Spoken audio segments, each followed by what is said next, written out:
جو مسلمان دل کھول کر خیرات کرتے ہیں اور جو بیچارے غریب صرف اتنا ہی کما سکتے ہیں جتنی مزدوری کرتے اور تھوڑی سی کمائی میں سے بھی خرچ کرتے ہیں، ان پر جو منافق تان کرتے اور ہنستے ہیں، اللہ ان پر ہنستا ہے اور ان کے لیے تکلیف دینے والا عذاب تیار ہے۔ تم ان کے لیے بخشش مانگو یا نہ مانگو برابر ہے،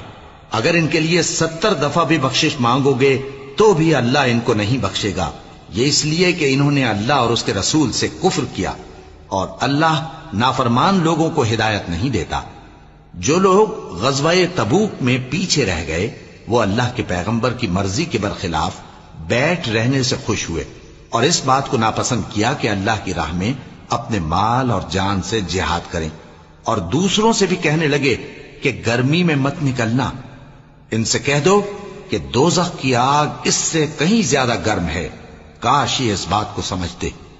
یہ دنیا میں تھوڑا سا ہنس لیں اور آخرت میں ان کو ان کے اعمال کے بدلے جو یہ کرتے رہے ہیں بہت سا رونا ہوگا۔